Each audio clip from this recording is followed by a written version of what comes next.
Hello dear friend, इस video में हम क्वेश्चन डिस्कस करेंगे केवीएस पीजीटी फिजिक्स 2014 के सॉल्यूशन। और ये रहेगा पार्ट 4 जिसमें क्वेश्चन नंबर 31 से 40 सॉल्व किए जाएंगे।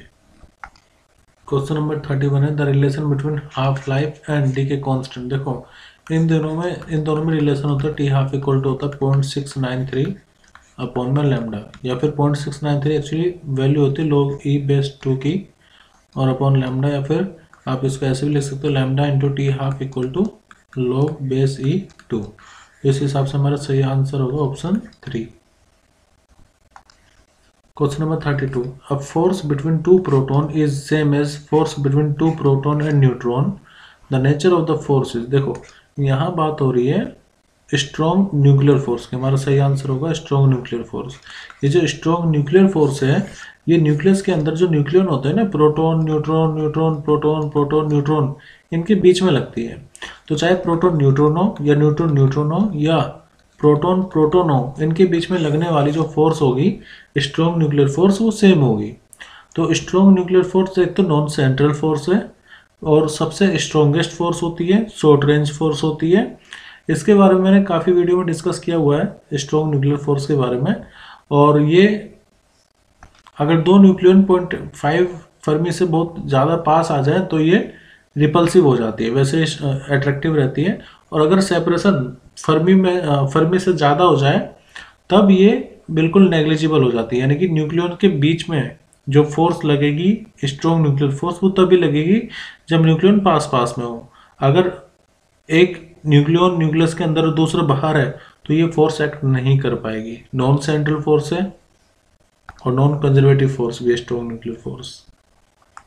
Question number 33, in N N type semiconductor electrons are majority charge carrier but it does not show any negative charge. ऐसा क्यों होता है? देखो, अगर हम सेमीकंडक्टर की बात करें तो सेमीकंडक्टर में फ्री चार्ज कैरियर दोनों ही होते हैं, इलेक्ट्रॉन भी और होल भी। जब किसी डोनर को आयनाइज किया जाता है तो उसमें फ्री इलेक्ट्रॉन्स क्रिएट हो जाते हैं, लेकिन इसके साथ साथ वहां पर जो पॉजिटिवली आयनाइज डोनर एटम है वो भी क्रिएट हो जाएंगे। तो जो चार्ज होगा इलेक्ट्रॉन्स का और जो आयोनाइज्ड डोनर होंगे उनका चार्ज इक्वल और अपोजिट होता है। तो जब तक इलेक्ट्रॉन एक जगह से दूसरी जगह नहीं जाता तो जो चार्ज रहेगा वो जीरो रहेगा, मतलब जो नेट चार्ज रहेगा वो जीरो ही रहेगा। तो हम कह सकते हैं कि atom is electrically neutral. Next question है फॉर अ गिवन। देखो ये आपको डायग्राम दिया हुआ है, बताना कि आउटपुट किसका होगा, ये लॉजिक सर्किट किसकी तरह बिहेव करेगी। तब यहाँ पर और गेट है और इसके ऊपर आगे बबल लगा है, इसका मतलब ये है कि यहाँ पर जो आउटपुट आपको मिलेगा वो इनपुट का इन्वर्स होगा, यानी कि ए बार होगा। ऐसे ही यहाँ पर सिंगल गेट है, मतलब सिंगल इनपुट है, तो यहाँ पर बी बार आ जाएगा। अब ये आप देख रहे हो और गेट, लेकिन इसके आगे एक बबल भी लगा है। तो जो ये और गेट होगा एक्चुअली इसका जो आउटपुट होगा वो रहेगा ए बार। दोनों को ऐड तो कर देगा, अपने इनपुट को दोनों को ऐड तो करेगा, लेकिन बबल की वजह से ये कंप्लीमेंट हो जाएगा, मतलब इन्वर्स हो जाएगा।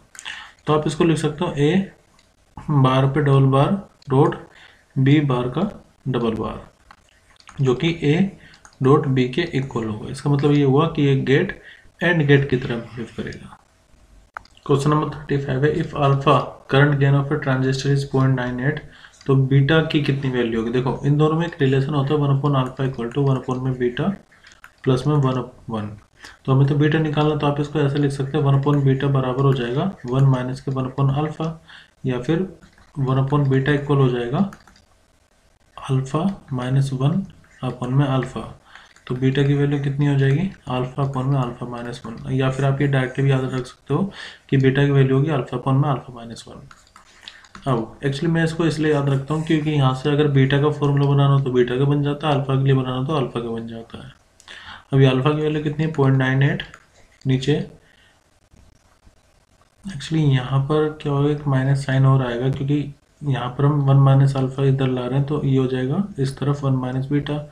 तो इसके आगे एक माइनस साइन और लगा दीजिए, इसके भी आगे एक माइनस साइन लगा देते हैं, मतलब बीटा इक्वल टू होगा अल्फा अपॉन में 1 माइनस अल्फा। तो 1 माइनस, क्योंकि अल्फा की वैल्यू 1 से छोटी होगी ना, तो ये आ जाएगा 0.98।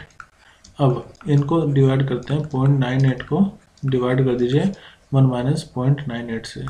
तो जब आप 0.98 को 0.02 से डिवाइड करोगे आंसर आएगा 49। तो यहाँ पर बी ऑप्शन हमारा सही रहेगा। ध्यान रखना 1/α इक्वल टू 1/β+1, तो एक्चुअली इसको हम इधर ला रहे हैं, इसको इधर, ताकि बीटा की वैल्यू निकल जाए। तो बीटा इक्वल टू आएगा अल्फा में 1 माइनस अल्फा। क्वेश्चन नंबर 36 है, कोई ट्यून एम्पलीफायर सर्किट है जिसकी फ्रीक्वेंसी 2 मेगाहर्ट्ज गिवन है। आपको बताना है कि एलसी की वैल्यू कितनी है, रूट एलसी। देखो फॉर्मूला होता है 1/f equal to 1/2 pi root LC. तो इसको आप ऐसे लिख सकते हो ना, रूट एलसी बराबर होगा 1/2 पाई एफ, और इसी की वैल्यू में निकालनी है रूट एलसी की। तो रूट एलसी बराबर हो जाएगा 1/2 पाई, और एफ की वैल्यू कितनी है 2 मेगा है ना, मेगा को 10⁶ लिखेंगे, तो ये हो जाएगा 1/4 पाई इंटू में 10⁶। तो हमारा सही आंसर होगा ऑप्शन 4। नेक्स्ट क्वेश्चन है, if a charge on body is 1 nano coulomb, Q की वैल्यू 1 नैनो कूलम है, तो पूछा कि इलेक्ट्रॉन कितने होंगे उस पर। तो देखो Q equal to N E formula आपने पढ़ा होगा, एन की वैल्यू निकालने तो हो जाएगी Q अपॉन में E। अब Q की वैल्यू कितनी है 1 नैनो है ना, तो मैं इसको 10⁻⁹ ऐसा यूनिट में लिखूंगा, नैनो मतलब 10⁻⁹ कूलम। और E की वैल्यू कितनी होती है 1.6 इंटू 10⁻⁻19। 1 को 1.6 से डिवाइड करोगे तो 1 को 1.6 से डिवाइड करने पर आता है 0.625 इंटू 19 में से 9 जाएगा तो कितना बचेगा 10। इसको आप ऐसे भी लिख सकते हो 6.25 इंटू में एक पावर कम हो जाएगी, अब 9 आ जाएगा। तो हमारा सही आंसर होगा ऑप्शन 2, 6.25 इंटू 10⁻19। नेक्स्ट क्वेश्चन है, two equal and opposite charges of mass m1 and m2 are accelerated in uniform electric field in the same distance, what is the ratio of their acceleration if their mass is. देखो mass का ratio दे रखा है, हमें बताना है acceleration का ratio क्या होगा।